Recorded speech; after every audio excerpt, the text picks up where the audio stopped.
আপনাকে কত মহব্বত করেন, কত ভালোবাসেন। হাদিসের মধ্যে আসছে যে আল্লাহ পাক একটা মানুষ যখন দুনিয়া থেকে চলে যাবে, সরিষা দানা পরিমাণ ঈমান যদি তার ভিতরে থাকে, সরিষা দানা পরিমাণ ঈমান নিয়েও যদি কোনো বান্দা বান্দি মারা যায়, তো আল্লাহ তাআলা ওই বান্দাকেও ওই বান্দিকেও কোনো একদিন জান্নাত দিবেন। সুবহানাল্লাহ।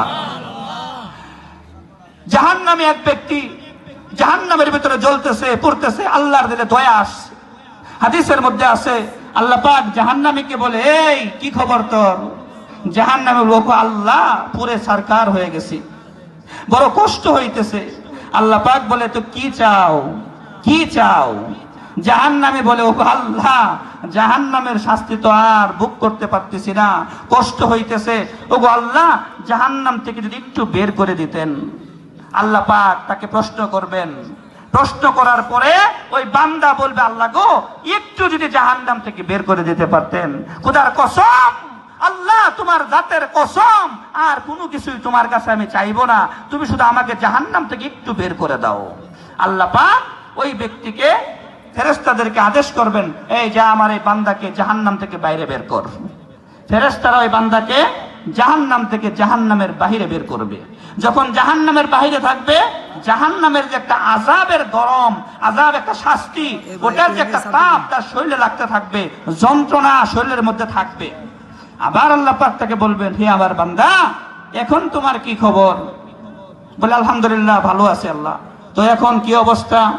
ইয়া রাব্বুল আলামিন, অবস্থা তো আগের মতোই, জাহান্নামের আযাব শরীরের মধ্যে লাগে, কষ্ট হয়। তুই যে একটু সামনে একটা গাছ দেখা যায়, গাছের ছায়াও দেখা যাইতেছে, মাওলা গো, যদি একটু ওই গাছ পর্যন্ত আমার যাইতে অনুমতি দিতা, তোমার জাতের কসম, ও গো আল্লাহ, তোমার জাতের কসম, জীবনে আর কিছুই চাইতাম না, শুধু ওই গাছ পর্যন্ত যাওয়ার অনুমতি দাও। আল্লাহ পাক বলবেন, ঠিক আছে, যা, অনুমতি দেবে গাছ পর্যন্ত যাওয়ার। ওইখানেও জাহান্নামের একটু হাওয়া আসতে থাকবে, একটু একটু কষ্ট হইতে থাকবে। আল্লাহ পাক আবার জিজ্ঞেস করবেন, হে বান্দা, কি খবর? বান্দা বলবে, আল্লাহ গো, এখন একটু কষ্ট হয়, তো কি চাও? ও গো আল্লাহ, সামনে আরেকটা গাছ দেখা যায়, মাওলা গো, তোমার জাতের কসম, বারবার শুধু কসম ভাঙবে আর বলবে, তোমার জাতের কসম, তোমার সত্তার কসম, মাবুদ গো, ওই গাছ পর্যন্ত যদি যাইতে অনুমতি দিতা, জিন্দেগিতে তোমার কাছে আর কিছুই চাইতাম না। আল্লাহ তো তার মনের খবর জানে। কি বলেন, জানে না? আল্লাহ তার মনের খবর জানে না? তার দিলের ভিতরে কি আছে আল্লাহ জানে না? আল্লাহ জানে।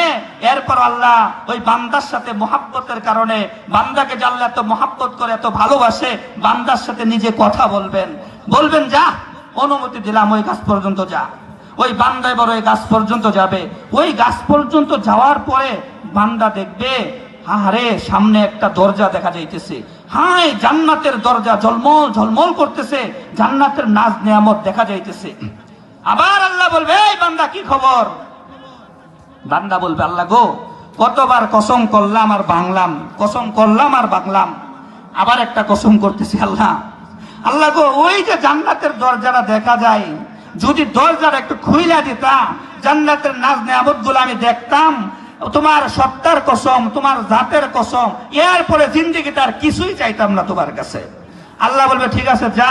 ফেরেশতাদেরকে বলবেন, এই জান্নাতের দরজা খুইলা দাও। জান্নাতের দরজা যখন খুইলা দিবে, আল্লাহর বান্দা পাগল হয়ে যাবে, পাগল হয়ে যাবে। জান্নাতের নাজ নিয়ামত দেখা এই আল্লাহর গুনাহগার বান্দা পাগল হয়ে যাবে। আল্লাহ পাক আবার যখন তাকে প্রশ্ন করবে, হে বান্দা, কি অবস্থা তোমার, কি অবস্থা তোমার, কি চাও? ওই বান্দা বলবে, ও গো আল্লাহ, তোমার জাতের কসম, তোমার সত্তার কসম, এই দরজার ভিতরে যদি একটু যাওয়ার অনুমতি দিতা, জিন্দেগিতে কোনো কিছুই আর তোমার কাছে চাইতাম না। আল্লাহ পাক, আল্লাহ রাসূল এটা বইলা হাইসা দিলেন, যে আল্লাহ পাক নিজেই হেসে দিলেন। আল্লাহ রাসূল এই হাদিস বর্ণনা করতে গিয়ে নিজে হাইসা দিলেন।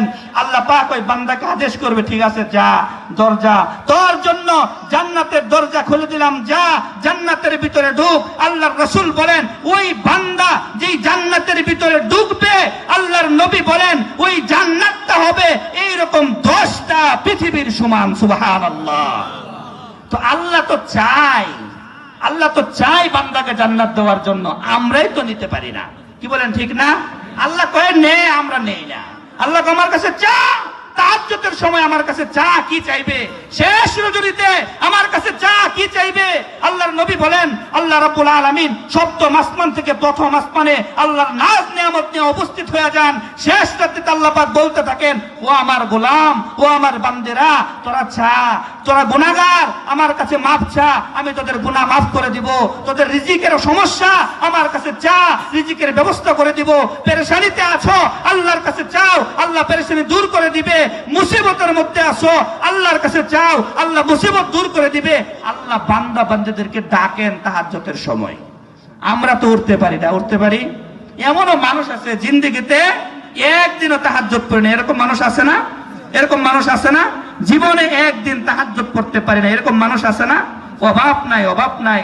আল্লাহ নিয়ামত নিয়ে উপস্থিত হয়ে যায়, বান্দা বান্দাদেরকে বলতে থাকে, এই তোমরা চাও, আমি দেওয়ার জন্য প্রস্তুত। হর ঘরে দেনে কে তো তৈয়ার হ্যায়, हर गौरे देने के तो तैयार है, जो न मांगे उससे तो बेजार है।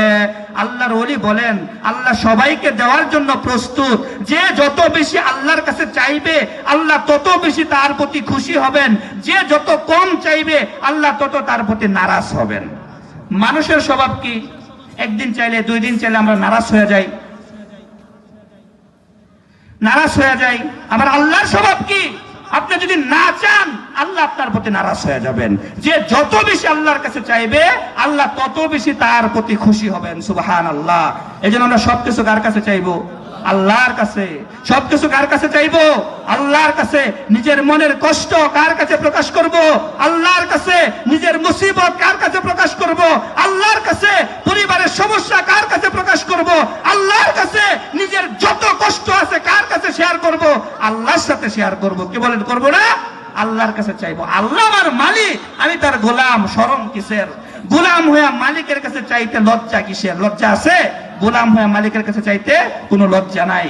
আলোচনা লম্বা করব না, যেটা বলতেছিলাম, আল্লাহ ওয়ালারা বলেন, কোন বান্দা যদি তিনটা আমল করে, মাত্র তিনটা আমল, মৌতের আগে আল্লাহর ওলি হয়ে মারা যাবে। সুবহানাল্লাহ। তিনটা আমল সংক্ষেপে বলতেছি। এক নাম্বার, জবানের হেফাজত করা, মুখস্থ করা। এক নাম্বার কি? জবানের হেফাজত করা। মিথ্যা বলা যাবে না, গীবত করা যাবে না, শিকায়েত করা যাবে না, গালিগালাজ করা যাবে না। এই জবানকে হেফাজত করতে হবে। এক নাম্বার জবানের হেফাজত করা। দুই নাম্বার চোখের হেফাজত করা। কার হেফাজত? এই চোখ দিয়ে অনেক গুনাহ হয় না? অনেক গুনাহ হয় না? চোখের হেফাজত করা। এক নাম্বার জবানের হেফাজত, দুই নাম্বার চোখের হেফাজত। তিন নাম্বার যেটা বলেছেন, বদগুমানি, নিজের মধ্যে অন্যের প্রতি খারাপ ধারণা। আমরা মনে করি হে খারাপ, ও খারাপ, ও খারাপ, ও খারাপ, মনে করি না এগুলা? ভালো মানুষকে আমরা কি মনে করি? খারাপ মনে করি। এই যে বদগুমানি দিলের মধ্যে, এই দিমাগের ভিতরে আছে, যদি বদগুমানিটা ছাড়তে পারি, চোখের